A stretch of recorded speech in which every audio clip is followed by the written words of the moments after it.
Ya, ok, pues vamos a comenzar el día de hoy, vamos a comenzar el nuevo libro que va a ser Mateo, ¿ok? Creo que por ahí mi esposita les mandó un mensaje en Facebook, pero igual si no lo vieron, pues ya les digo desde ahorita que vamos a comenzar Mateo y pues vamos a orar, ¿vale?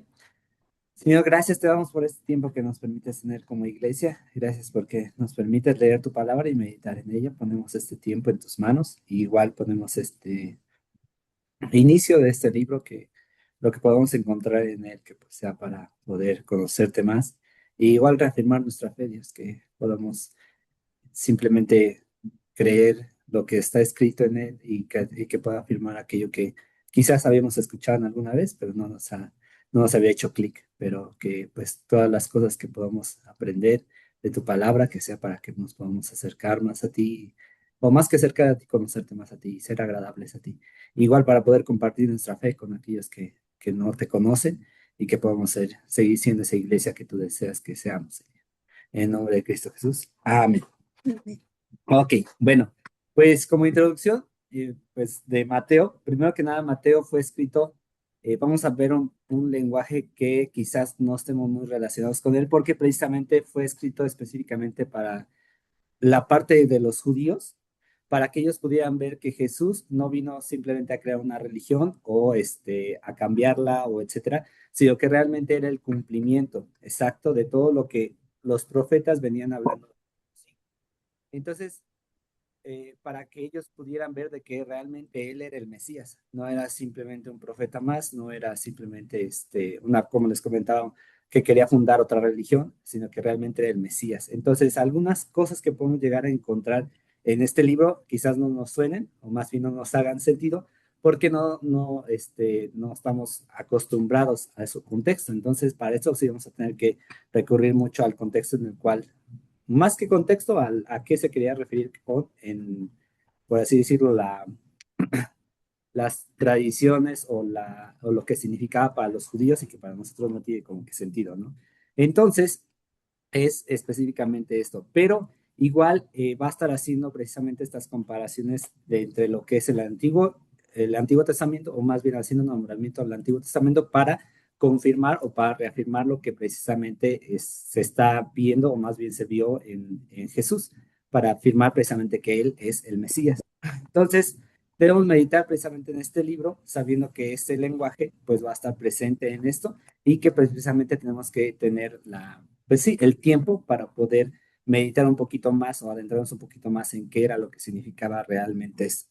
Eh, por ejemplo, una expresión muy constante que vamos a estar encontrando aquí es de el reino de los cielos. Y precisamente pudiendo haber dicho el reino de Dios, pues no lo decía de esta manera porque precisamente para los judíos era pues hasta cierto punto irrespetuoso mencionar el nombre de Dios, era por así decirlo en vano. Entonces ellos procuraban no mencionar este nombre. Entonces tenía este cuidado Mateo, pues precisamente de mencionar el reino de los cielos en lugar del reino de Dios. ¿Para qué? Pues para precisamente tratar de llegar a este público que él quería llegar y no traer eh, conflicto, sino que hubiera precisamente esa lectura de esto y pues ellos pudieran después de ahí pues adentrarse y saber de que realmente era el Mesías, ¿no? Y ahora, ¿por qué se menciona demasiado el reino de los cielos? Bueno, recordemos de que tenemos varios evangelios y precisamente cada evangelio trata de ver a Jesús como un tipo, bueno, no como un tipo, sino más bien ponerlo como algo. Entonces, por ejemplo, Marcos lo pone como el siervo, Lucas lo pone como el Hijo del Hombre y precisamente Mateo lo que presenta a Jesús como precisamente el rey de los judíos o el rey igual de nuestras vidas, en este caso ya aplicándolo a nosotros. Entonces, meditemos en ese enfoque que precisamente Mateo hizo como el rey de los judíos y también el rey de nosotros, y que precisamente cumplió con cada una de las profecías que se mencionaban en el Antiguo Testamento. Estaba yo leyendo hace un rato que precisamente las profecías que se marcan, ya están establecidas, es, concuerdan varios eruditos, es que son 351, pero precisamente nada más para que un poco de idea a los que les gustan los números, si solamente se tomaran en cuenta 45 de ellas, sería prácticamente, dicen ahí que es imposible, es decir, no es casualidad de que suceda porque sería la probabilidad de uno entre 10 a la 157, es decir, 0.000157 ceros y ya después uno. Es prácticamente nulo, que para que cumpliese solamente 45 profecías, y estamos hablando de que cumplió 351. Algunos hasta incluso dicen que son más de 500, pero pues las que por así decirlo concuerdan casi todos, que son 351 o 354, no recuerdo bien el dato. Entonces, esto igual nos da la idea de que todo lo que estamos menciona aquí, ¿por qué les menciono esto? Porque precisamente Mateo hace referencia a esto, de que, y como estaba escrito, para que se cumpliese lo dicho, como el Señor decía por medio de la palabra, entonces todo eso hace referencia al Antiguo Testamento. Entonces, solamente menciona obviamente algunas profecías, pero pues si nos podemos adentrar nosotros, pues podemos ver que existen muchísimas más otras, que precisamente nos hace afirmar que realmente Cristo es el Mesías. Y quizás esto habla para los judíos, sí, pero igual para nosotros. Quizás algunas cosas no nos hagan clic, pero igual ya cuando las vamos desmenuzando y tratando de adentrarnos un poco más para afirmar nuestra fe, pues precisamente vemos de que esto igual nos hace afirmar de que aquel que en el que creemos es el Mesías, es el que estaba hablando de las profecías anteriores, no simplemente como hay corrientes que precisamente perdón, de las religiones que dicen que solamente fue un gran maestro, que Cristo todavía no viene, etcétera, ¿no? Entonces esto tiene que igual afirmar nuestra fe, ¿vale? Entonces vamos, bueno, y no solamente eso, igual Mateo al ser precisamente un, ¿cómo se llama? Recaudador de impuestos. Un recaudador de impuestos, precisamente era una persona estudiada. Entonces, por lo tanto, lo que él narra lo hace con una estructura tan minuciosa que precisamente nos hace fiar de aquellas cosas que se mencionan aquí y precisamente algunas cosas que se mencionan directamente, así que lo que salió de la boca de Jesús. Entonces, es algo que nosotros tenemos que tomar muy en cuenta porque es simplemente como escuchar realmente lo que Jesús estuvo diciendo en ese tiempo. De hecho, en algunas Biblias incluso está marcado de otro color, ¿no? ¿Por qué? Porque son las palabras directamente de Jesús, nuestro Salvador, alguien que precisamente hace más de 2000 años estuvo aquí, el mismo Dios siendo hombre para morir por nosotros, ¿vale? Entonces son cosas que es como si Jesús mismo te lo estuviera enseñando así simplemente de tú a tú, ¿no? Entonces hay que tomarlas en cuenta para que precisamente cuando lleguemos a esa parte podamos, obviamente, apreciar toda la Biblia, pero igual apreciar esa parte porque son las palabras que dijo Jesús en ese momento, ¿vale? Vamos ahora sí, vamos a ver el capítulo 1 de Mateo y para esto, Richie, ¿me puedes apoyar, por favor? Del 1 al 16. Uno al ¿Del 1 cuál? ¿1 al 16? Libro de la genealogía de Jesucristo, hijo de David, hijo de Abraham. Abraham engendró a Isaac, Isaac a Jacob y Jacob a Judá y a sus hermanos. Judá engendró Judá engendró de Tamar a Fares y a Sara, Fares a Herrom y Herrom a Aram. Aram engendró a Aminadab a Nazón y Nazón a Salmón. Salmón engendró de Rahab a Boz engendró de Ruth a Obed y Obed a Isaí. Isaí engendró al rey David y el rey David engendró a Salomón, de la que fue mujer de Urías. Salomón engendró a Roboam, Roboam a Abías y Abías a Asa. Asa engendró a Josafat, Josafat a Joram y Joram a Usías. Usías engendró a Jotam, Jotam a Acaz y Acaz a Ezequías. Ezequías engendró a Manases, Manases a Amón y Amón a Josías. Josías engendró a Jeconías y a sus hermanos en el tiempo de la deportación a Babilonia. Después de la deportación a Babilonia, Jeconías engendró a Salatiel y Salatiel a Zorobabel. Zorobabel engendró a Abiud a Eliakim y Eliakim a Azor. Azor engendró a Sadoc, Sadoc a Akim y Akim a Eliud. Eliud engendró a Eleazar a Matán, Matán a Jacob. Jacob engendró a José, marido de María, de la cual nació Jesús llamado el Cristo. Ok, gracias. Bueno, vemos muchos nombres aquí, ¿verdad? Y precisamente comienza como la genealogía de Jesús. Y precisamente vemos que, como les había comentado, era para que los judíos vieran la autenticidad de quién era Jesús. Entonces, por lo tanto, primero vamos a ver cómo Mateo comienza con esta frase que nos está comunicando, que dice, libro de la genealogía de Jesucristo, hijo de David, hijo de Abraham. Solamente en Mateo 1.1, que es donde vemos esta parte, es precisamente de que Mateo está diciendo de que en esta genealogía, o más bien a través de esto, está dando las dos promesas que precisamente se mostraron, o más bien se dieron en el Antiguo Testamento. Primero que nada, al decir hijo de Abraham, cumple la promesa que precisamente se dio en Génesis de su descendencia, que vendría una bendición que hasta incluso nos abarca hasta nosotros, a todas las naciones. Voy a leerlo, Génesis 12.1.3 dice lo siguiente. Pero Jehová había dicho a Abraham, vete de tu tierra y de tu parentela y de la casa de tu padre y de la tierra a la tierra que te mostraré, y haré de ti una nación grande y te bendeciré y engrandeceré tu nombre y serás bendición. Bendeciré a los que te bendijeren y a los que te maldijeren maldeciré y serán benditas familias, todas las familias de la tierra.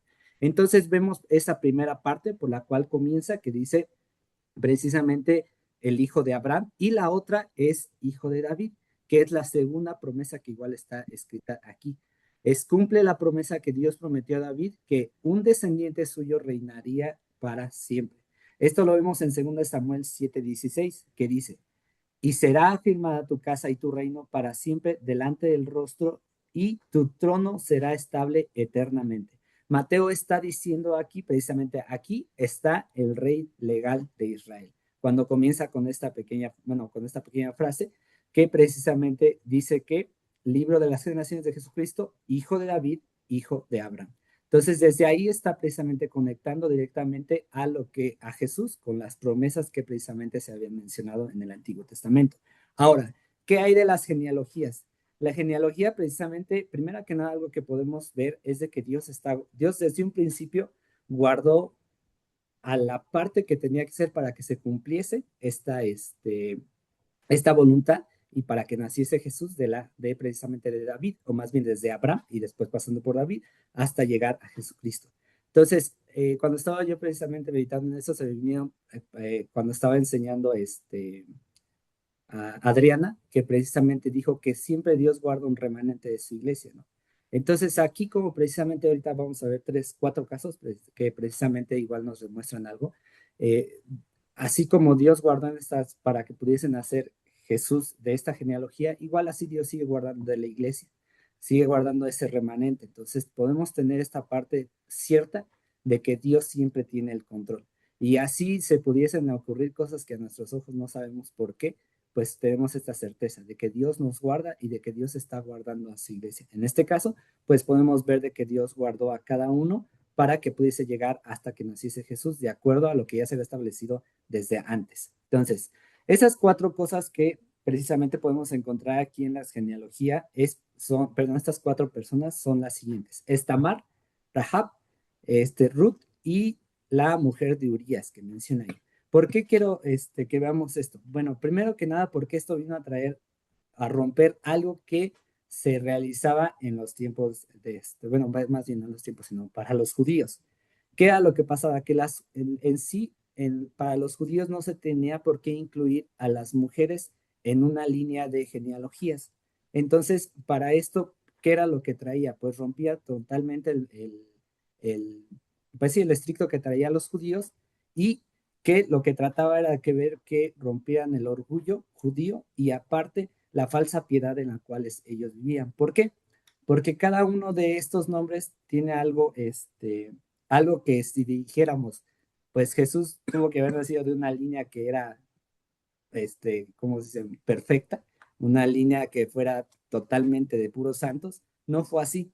Vamos a ver que Tamar, precisamente por mencionarlos, que viene en el versículo 3, primeramente que nada fue protagonista de una historia de seducción y aparte de algo que se conoce como incesto. ¿Por qué?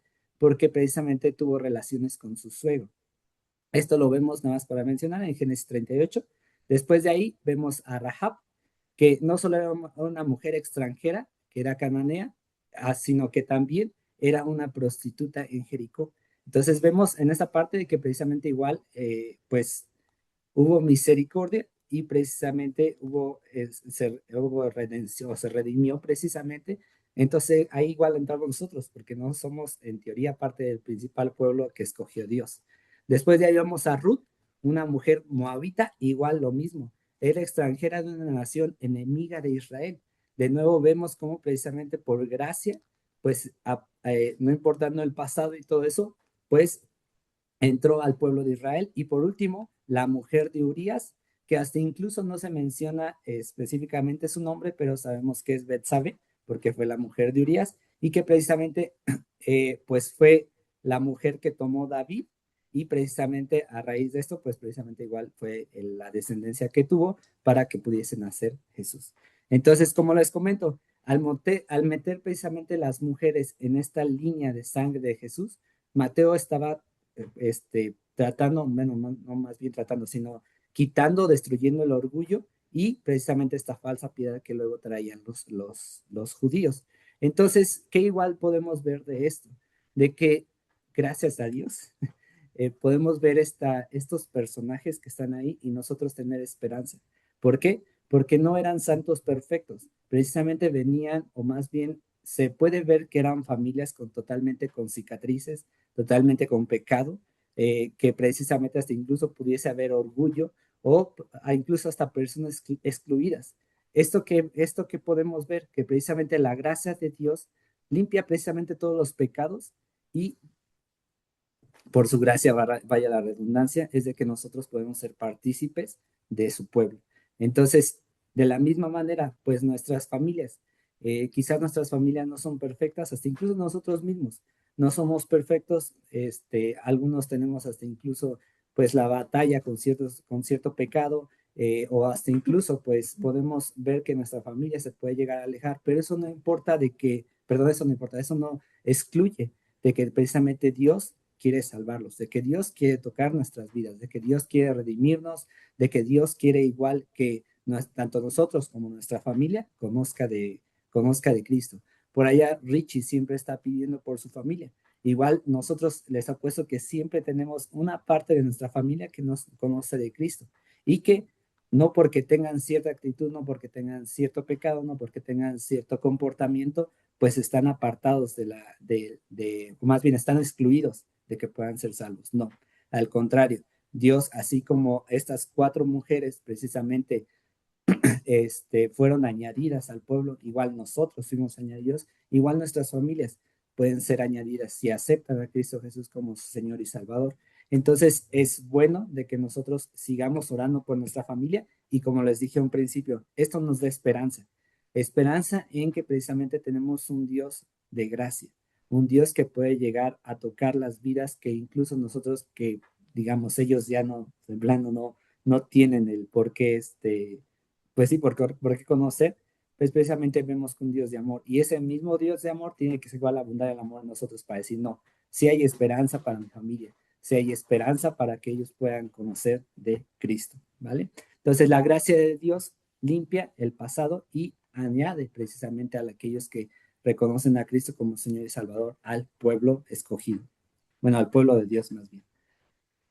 Vamos con el capítulo 1, versículo 17. Hermana Dulce, ¿me puede apoyar, por favor? Me agarraste en la concentración. Eh, ¿Versículo qué? 17.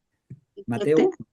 no vaya a leer Sí. de, No, es que ahorita lo que dijiste estuvo muy... Mateo 1, 17. muy- Así que hubo un total, en total 14 generaciones, desde Abraham hasta David, 14 desde David hasta la deportación a Babilonia, y 14 desde la deportación hasta el Cristo.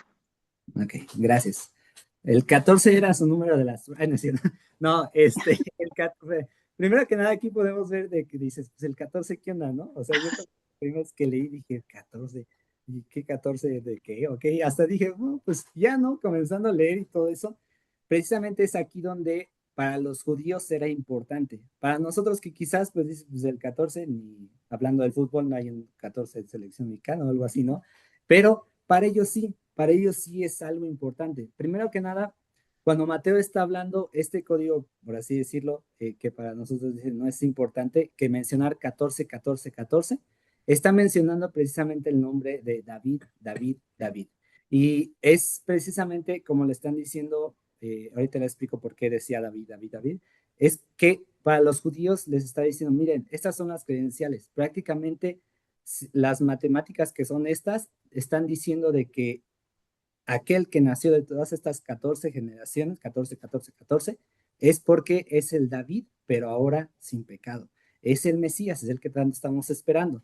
¿Por qué? Bueno, en esa época precisamente no tenían los números tal cual nosotros los conocemos como 1, 2, 3, 4, sino para ellos cada letra significaba algo.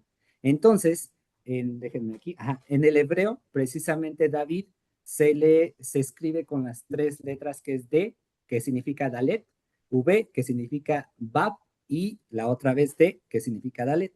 Entonces, como les decía, cada una de las letras simbolizaba un número. Entonces, la D significa 4, o más bien se traduce como el 4, la V es el 6 y otra vez la D, que son 4. Entre la suma de los tres da precisamente el 14. Entonces, les vuelvo a repetir, les dice David, David, David en esta última parte. Dicen, de manera que todas las generaciones desde Abraham hasta David son 14. Desde David hasta la deportación de Babilonia son 14. Y desde la deportación a Babilonia hasta Cristo, 14. Entonces, es como si le estuviera diciendo, Jesús es el rey, Jesús es el rey, Jesús es el rey. Pero si ellos, bueno, a nuestro lenguaje les estuviera diciendo eso, ellos les pudieran haber dicho, ¿basado en qué? ¿Dónde están sus papeles? O sea, es eso que me digas que Jesús es el rey, pues para ti, pero para mí no. Pero cuando él les mete precisamente este número 14 que les mencionaba David, David, David, es precisamente que Jesús es el rey porque es el David definitivo, pero sin el pecado que precisamente tuvo David. Entonces es aquel que se estaba esperando. Entonces quizás para nosotros precisamente no tenía sentido, pero para los judíos afirma que precisamente Jesús era el Mesías. Jesús era el que venía a, por así decirlo, a cumplir igual el mismo papel que David, pero sin pecado.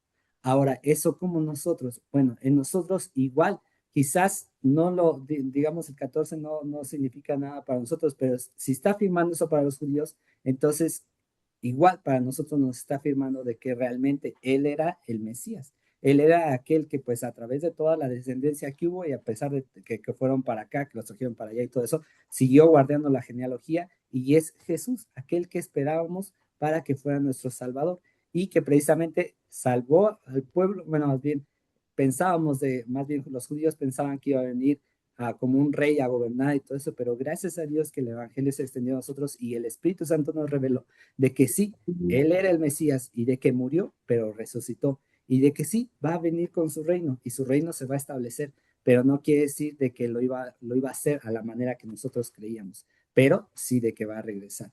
Entonces, esto igual tiene que afirmarnos, quizás el número 14 no para nosotros, para los judíos sí lo afirmó, pero para nosotros igual. Ahora tiene que afirmar aún más nuestra fe, porque precisamente Él no es un profeta más, no es precisamente un maestro que sabe mucho de la Biblia y que habla muy bonito, sino que realmente era el Mesías, es el Hijo de Dios y que realmente murió por nuestros pecados, resucitó al tercer día y nosotros debemos estar comenzando a preparar, o más bien tenemos que estar preparados para su venida y estar presentes para Él. ¿Ok? Vamos al el 18 al 25. Saris, ¿me puedes apoyar, por favor? Sí, dice, el nacimiento de Jesucristo fue así. Estando desposada María, su madre, con José, antes que se juntasen, se halló que había concebido del Espíritu Santo. José, su marido, como era justo y no quería infamarla, quiso dejarla secretamente. Y pensando él en esto, he aquí un ángel del Señor le apareció en sueños y le dijo, José, hijo de David, no temas recibir a María tu mujer, porque lo que en ella es engendrado del Espíritu Santo es. Y dará a luz un hijo, y llamará su nombre Jesús, porque él salvará a su pueblo de sus pecados. Todo esto aconteció para que se cumpliese lo dicho por el Señor por medio del profeta cuando dijo, He aquí una virgen concebirá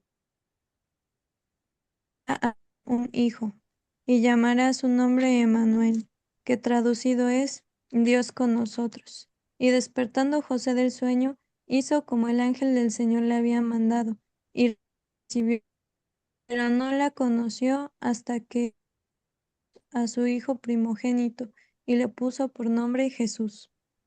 Ok, gracias. Bueno, primero vemos cómo precisamente esta parte la vamos a encontrar mucho, que es lo dicho por el Señor por medio del profeta, cuando dijo, he aquí, ya comienza a decir, he aquí una virgen concebirá y dará nombre, y dará a luz un hijo y llamará a su nombre Emmanuel. Esto precisamente siempre va a estar pasando, más bien lo vamos a encontrar mucho porque de nuevo, Mateo, lo que estaba hablando de los judíos, vean una profecía que se cumplió, vean que precisamente lo que se habló hace siglos, durante siglos, pues hoy se está cumpliendo. Entonces no hay por qué tener duda que Jesucristo era aquel que estábamos esperando. Entonces, eso es lo que tenemos en la parte de ahí. Pero me gustaría aquí abundar un poquito en lo que es de José. En José precisamente vemos que era justo. Realmente en la palabra aquí lo dice, José, su marido, como era justo y no quería infamarla, es decir, era una persona que trataba de hacer lo correcto y que igual si la palabra lo menciona era porque pues precisamente él tenía esto que reflejaba no solamente de palabras, sino que igual con sus actos. Pero eh, vemos que precisamente qué es lo que él quería hacer. Lo que él quería hacer es precisamente dejar a María, pero igual no difamarla, es decir, dejarla en secreto, para que igual no se supiese que ella estaba embarazada antes del matrimonio, para que no se hablase mal de él. Pero sucedió algo, tuvo un encuentro, es decir, un encuentro con algo de lo alto, algo del cielo. En este caso dice que fue un ángel. Y precisamente le habló y le dijo lo que tenía que suceder y ya después su carácter cambió. Cuando tuvimos ¿cómo se llama? La reunión de la familia, estábamos hablando precisamente eh, acerca de Abraham y de Isaac. Y David precisamente agarró y preguntó que cómo creíamos de que precisamente se hubiese sentido Abraham y se hubiese sentido Isaac, ¿no? Y muchos de nosotros así hemos pensado, entre comentarios y todo eso, pues precisamente hubo temor, hubo miedo, pues Isaac, quizás, perdón, Abraham, que pues quizás había ese temor o algo así, pero después de ahí, cuando tocó al pastor, el pastor dijo algo que a mí sí me hizo como que demasiado clic, que dijo que realmente ellos conocían lo que Jesús, tanto Isaac, que ya no era tan un niño, sino era como un adolescente, y, y Abraham, pues conocían el poder de Jesús y conocían a Jesús. Entonces el carácter que quizás nosotros nos pudiésemos haber imaginado no era el que ellos tenían. ¿Por qué? Porque la verdad que estaba tan clavada en ellos sabían de que, bueno, más bien tenían la plena seguridad de que Dios tenía que hacer algo. Y bien dijo el pastor, o sea, de una u otra forma, así si hubiera sacrificado completamente bueno, no, si hubiera matado a Isaac, pues tenía el poder, sabía de que Dios tenía el poder suficiente para resucitarlo. ¿Por qué? Porque ya le había dicho una promesa. Él confiaba en la promesa que Dios le había dado, que su descendiente, que era Isaac, pues precisamente después de ahí venían las futuras generaciones. O sea, él conocía a través de los encuentros que había tenido con Dios, sabía quién era Dios. Y por eso tenía la plena confianza y el carácter y la calma cuando iban hacia ese sacrificio. Y yo creo de que precisamente así como un padre le enseña a su hijo, de la misma manera Abraham le enseñaba a Isaac. Y Isaac igual tenía ese pleno conocimiento, tenía un carácter correcto. Entonces, ¿qué fue lo que pasó aquí? De la misma manera, José era un hombre justo, pero tenía el miedo hacia qué hubiera pasado si se enteraban de que su futura esposa ya precisamente estaba embarazada antes del matrimonio. Y ahorita que quizás se ve muy normal o muy común, pero antes no. Antes era muy importante que precisamente las mujeres llegaran vírgenes al matrimonio y ahí se concibiera un hijo. Pero aquí no, aquí había pasado esto. Pero pasó algo. Tuvo un encuentro precisamente en este caso con un ángel, pero precisamente era enviado por Dios para decirle lo que estaba pasando. Entonces su carácter completamente cambió. Ya tenía precisamente esa paz y esa seguridad de que Dios estaba con él. De hecho, hasta incluso aquí dice, aquí una virgen concebirá y dará un hijo y llamará su nombre Emmanuel. Él sabía de que Dios estaba con él, de que no importaba lo que la gente pudiese decir, era el plan de Dios. Y no sabía cómo lo iba a afrontar, no sabía qué iba a decir su familia, no sabía qué iba a decir sus amigos, pero sabía de que Dios estaba con él. Y si Dios dictó algo, pues él lo tenía que hacer. Entonces, Dios puso en él, a través de ese encuentro con el ángel, puso en él el carácter correcto. ¿Para qué? Para afrontar lo que iba a venir. Entonces, de la misma manera, Dios va forjando ese carácter en nosotros cuando nosotros tenemos esos encuentros con Él, esa intimidad con Él. ¿Para qué? Para afrontar lo que Dios precisamente ha puesto en nuestros corazones. Entonces, nosotros nos debemos de tener esta relación íntima con el Padre para que a través de estos encuentros y también la lectura de su palabra, Él vaya forjando en el carácter, Él vaya forjando pues nosotros ese carácter correcto y hacer las cosas de acuerdo a su voluntad, no importa en la situación que nos encontremos. Y les apuesto que más de una vez les ha pasado de que hay situaciones complejas, pero que ustedes pues precisamente pueden tener la plena seguridad de que Dios va a responder de alguna manera. O sea, Dios lo tiene que hacer. ¿Cómo? Pues Él lo sabe, pero si Dios me ha dicho hacer así las cosas, pues así se van a hacer y Dios tiene que hacer las cosas. ¿Por qué? Porque Él me ha hablado. Entonces, y es cuando nosotros tenemos esa firmeza de que Dios va a hacer las cosas. Entonces, y también, hasta incluso, no solamente nosotros, quizás, y eso es bueno, de que ya caminamos sobre esa línea de confiar en Cristo, de que quizás para nosotros no lo notamos, pero la gente que está alrededor sí lo nota. Y les apuesto que muchas veces les han dicho, es que tienes calma en esta situación, o es que por qué no te preocupa nada, o es que por qué ante una situación hasta incluso de un accidente o de que falta alguien, o de escasez de dinero y todo eso, hay calma. ¿Por qué? Porque Dios forjó nuestro carácter a través de encuentros y a través de una intimidad con Él. Entonces, somos llamados como cristianos a tener esa relación íntima con el Padre para que Él vaya forjando este carácter. Y así como José, igual después de este encuentro que tuvo precisamente con el ángel, simplemente caminó rectamente y precisamente, no caminó, sí caminó rectamente, pero caminó de acuerdo a lo que el ángel le dijo. Quizás para nosotros propiamente podemos decir, no, pero pudo haber duda, pudo haber en algún momento, híjole, y sí se va a cumplir todo eso. No, ¿por qué? Porque ya había forjado un carácter Dios en él. Y si él establece esa intimidad continua con él después de esto, eso iba a seguir. Y hasta que nació, pues hasta incluso dice que le puso por nombre Jesús. Y así tiene que ser nuestra vida. Nuestra vida igual de la misma manera, tenemos que ir caminando con él, pero sí vamos a ser forjados por él en nuestro carácter si nosotros tenemos intimidad y leemos la palabra. Y podemos asegurar esto, como dice Emmanuel. Esta palabra a mí me encanta mucho, es bueno, uno de los nombres con el cual se conoce a Jesús, porque es Emmanuel, Dios con nosotros. Y esta era lo que precisamente lo que igual José permanecía, de que precisamente él, más bien Dios estaba con él. Tanto su fe, su actitud, sus pensamientos radicaban en esto, no en algo volátil que eran sus sentimientos propios, no, radicaban o más bien permanecían firmes en esta verdad, de que Dios estaba con él. Es la gran diferencia, que no fue un sentimiento que dice, ay, sí, todo va a estar bien, o sea, porque ya el ángel se me presentó, no, sino que estaba firme en esta verdad, de que Dios estaba con él. Y entonces nosotros también, las cosas que nosotros llegamos a vivir de acuerdo a la voluntad del Padre, cuando nosotros tenemos esta intimidad y todo eso, podemos tener esta certeza de que el Dios, que es llamado Emmanuel, está con nosotros.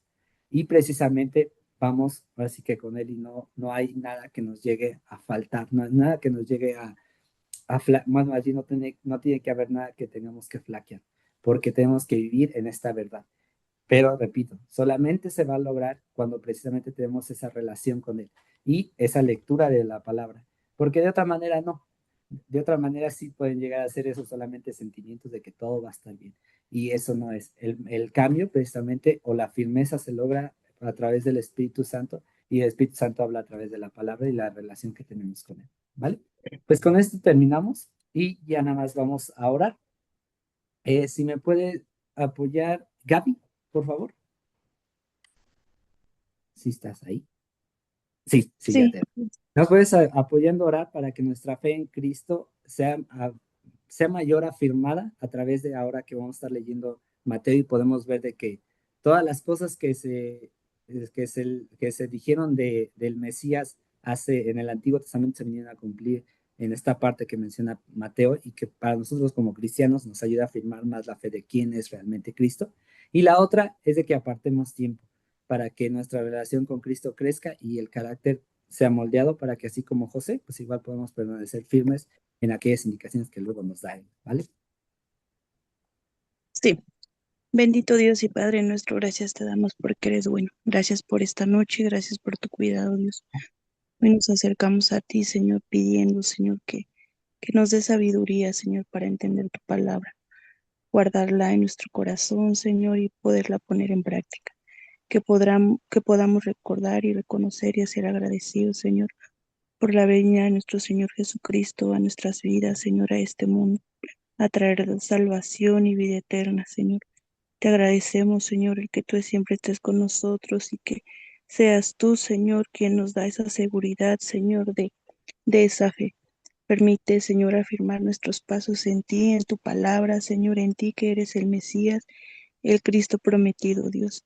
Permite, Señor, que nuestra vida, Señor, y nuestro carácter, Señor, sea moldeado a ti, Señor. Perfecciona nuestra vida, que podamos rendirnos todos los días a ti, que cada día renunciemos, Señor, a la vida del viejo hombre, que cada día, Señor, queramos y anhelemos, Señor, ser como tú, en servicio, en humildad, en gratitud, en todas aquellas áreas, Señor, que necesitamos perfeccionar, Señor, y moldea nuestro carácter, que tu Espíritu Santo sea en nosotros, guiando nuestros pasos, abriendo puertas, Señor, en todos los aspectos, que podamos reconocer que tú eres quien hace las cosas, Señor, que sin nosotros, Señor, nuestras propias fuerzas, Señor, nada de lo que ha sido posible, Dios, que eres tú quien está con nosotros.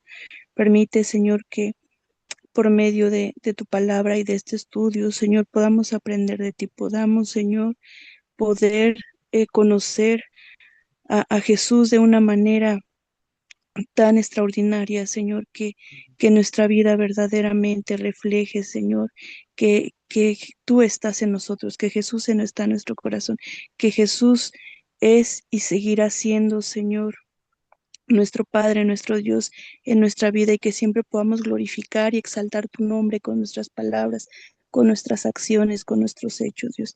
Te agradecemos por este tiempo en el nombre de Jesús. Amén.